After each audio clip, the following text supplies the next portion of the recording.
5:30. Goedenavond, ik ben Greet Swinbergen.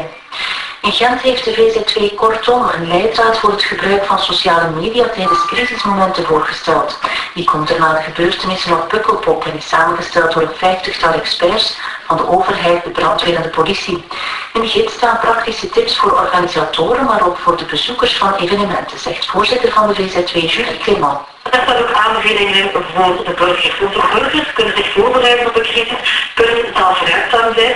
En er staan een aantal tips in over bijvoorbeeld volg de officiële accounts van de overheid, gebruik de officiële hashtag die wordt voorgesteld.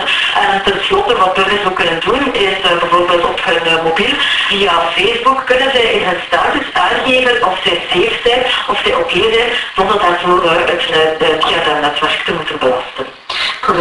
Provincie-gouverneur André de Nijs kreeg vanmiddag het eerste exemplaar van de leidraad.